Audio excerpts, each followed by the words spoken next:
I'm Kayla, a dietitian for the Center for Community Health and Prevention. And today I'm going to be showing you how to make one of my favorite Thanksgiving side dishes, these maple roasted shredded Brussels sprouts. I love this dish because it can really help to balance out the other heavier dishes that we often have at Thanksgiving. It's also quick cooking. So if you, like me, don't have a lot of oven space, this can be something that you make while you're waiting for the turkey to rest. Right before you serve dinner. It also is really nutritious. So every 4 ounces of Brussels sprouts that we serve is going to give us around 4 or 5 grams of dietary fiber, which helps keep us fuller and can help us to easily keep our portions in line of the other richer foods. So I want to show you what I have here. And as you can tell, I'm in my kitchen and I'm going to be kind of adjusting my screen so I don't have to crouch down so much. I have here some already shredded Brussels sprouts. So these, you can buy them pre-shredded at the grocery store, or what you can do is buy whole Brussels sprouts and just shred them yourself. So I'm going to show you how to do that because it only takes a minute. And I'm going to just adjust that down. So I've got some whole Brussels sprouts here. And what I'm going to do is just slice thinly through it. You can see it only takes a second.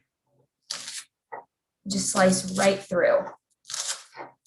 It's going to be as thick or as thin as you want. The reason why we're shredding them instead of keeping them whole is because they cook a lot quicker when they're shredded.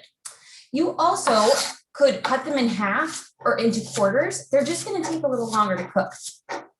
And by shredding them, it also makes them caramelize and crisp up a little bit quicker. So we have this nice, like, crunchy side dish. Another option, if you don't want to use your knife, is to go ahead and use a food processor. That only takes a few minutes, or a few seconds really. Or if you have a mandolin slicer, that would also work. Just be very careful of your fingers. All right. So we've got these on the pan. Now, one thing you're gonna want to keep in mind is that you don't want to overcrowd the pan. This is about as crowded as you want it to be. You don't want to have layers and layers of these Brussels sprouts on there because otherwise they're not going to roast and caramelize. What's going to happen is they're just going to steam, and we want these to get crispy. So you want to make sure that you are not overcrowding the pan. Go ahead and tilt that back up a little bit. Okay, so we've got our foil lined baking sheet. I went ahead and put foil on this so that it can keep our dishes to a minimum. All we have to do is take off the aluminum foil and toss it in the trash after we're done cooking it. Got our Brussels sprouts on the aluminum foil lined pan. Now what I'm going to do is I am going to toss it with a little bit of olive oil and maple syrup. Now you don't have to measure this out. I did here. I'm allowing for about a tablespoon of oil and a tablespoon of maple syrup per pound of shredded Brussels sprouts. So this, since I'm doing, this is about 8 ounces of Brussels sprouts here, I need about a half a tablespoon of each. So this is olive oil. And I'm gonna just go ahead and drizzle it on. This is maple syrup. I use maple syrup because I like the flavor of it and the texture of it is good. It's not too thick. It is still added sugar, so we want to be aware of that. So this, because I'm using about a tablespoon for a whole pound, ends up being around 3 grams of added sugar per serving. So it doesn't add much, but it does help to caramelize the Brussels sprouts, and it gives just a touch of sweetness, but you can adjust it to what you prefer. I don't like it overly sweet. I just want a little hint of sweetness. So what I'm going to do now is toss them. I've got some tongs. You could also use your hands if you want. I just don't want to get my hands dirty.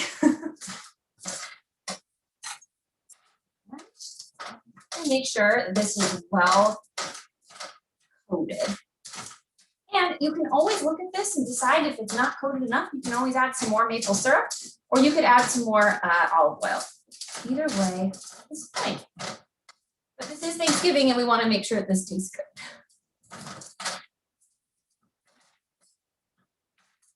Other thing that you could do if you are really being conscientious of like the calories that you're consuming is you could use cooking spray instead of liquid oil.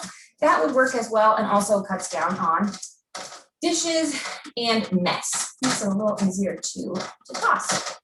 Okay. So I've got my maple syrup and my olive oil evenly coated on my Brussels sprouts. The next thing I'm going to do is sprinkle them with a little bit of salt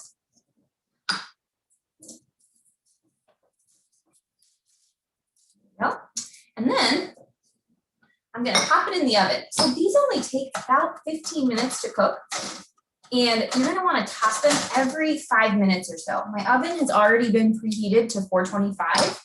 So what I'm gonna do now is put them in the oven. And then so you wanna set a timer. It's gonna be busy on Thanksgiving to stir them every 5 minutes or so. All right, our Brussels sprouts have been in the oven for about 10 minutes. I've stirred them once, and I'm going to show you what they look like now. We're going to give them another stir, and they probably need about another 5 minutes in the oven. So here we go. I'm going to set this down so you can see. They're starting to get brown, and we want to make sure that we stir them around so that they don't burn in those spots, so that they all get that nice brown color. They're starting to stick a little bit. One thing you can do is that you could spray your pan with cooking spray ahead of time to help prevent that sticking. So that's one thing that you could do. All right, pretty good here. And we're gonna go ahead and put it back in the oven for another 5 minutes or so and then see where we're at. All right, I just pulled the Brussels sprouts out of the oven. They took about 15 minutes, and here is what they look like. So notice that I've got some brown pieces, and then some of them are still kind of green. You can just cook them to your preferred level of doneness. What you want to make sure of is that you don't let them burn, because they go from brown to burnt really quickly. You could also add some chopped nuts to this if you wanted. A slice of bacon or two is always nice. Whatever way you decide to serve your Brussels sprouts, I hope you have a great Thanksgiving.